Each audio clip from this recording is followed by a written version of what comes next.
Hi, I'm James Nellis with the Nellis Group. I'm here with Holly McMeekin today. She's going to share what Lyme disease is, talk about her journey, and how she's truly become a Lyme warrior and what that entails.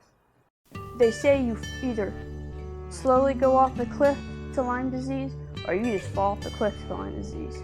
I fell off the cliff.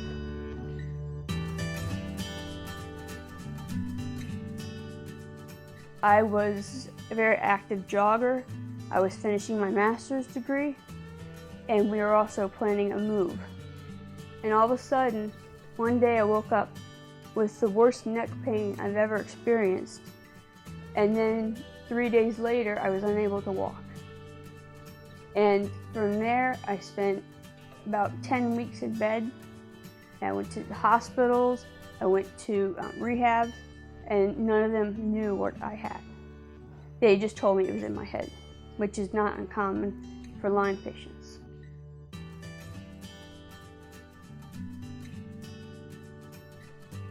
I found a wonderful doctor in Washington, D.C., Dr. Jemsek. He's world-renowned. They went through my whole chronology from being a teenager, unexplained illnesses, and said, "You have advanced neurological Lyme disease." I was one of the worst cases he had ever seen.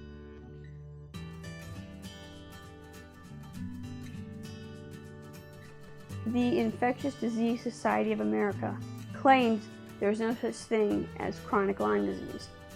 Beyond 30 days, you have another problem. So my insurance would cover my PICC line being put in, but none of the antibiotics that were IV.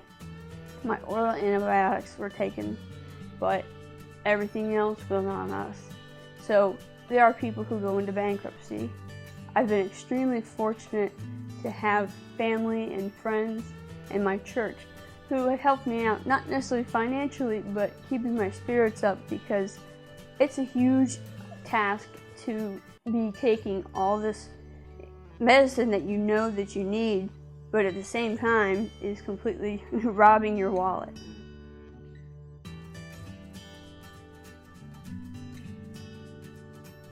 I'm going on my last cycle of intravenous antibiotics, and then I will be on oral antibiotics for years. So I have seen tremendous improvements ever since I saw this doctor.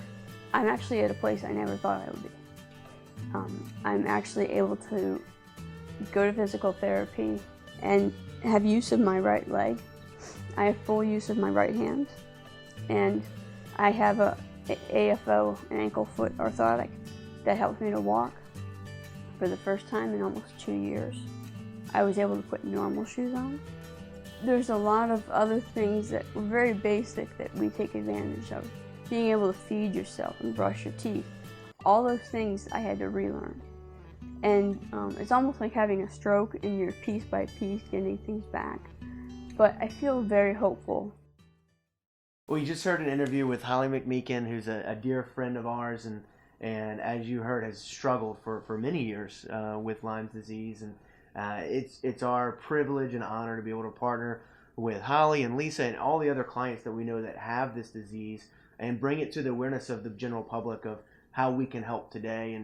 And I told Holly when I got here, I'm excited about where Holly is. I remember when you were in bed, you couldn't walk, and it's exciting to see you walking around, and it's a tribute to how they can come up with medicine to help it, but none of it's being covered. And so that's part of why we're trying to raise money to help people that do have this dreaded disease.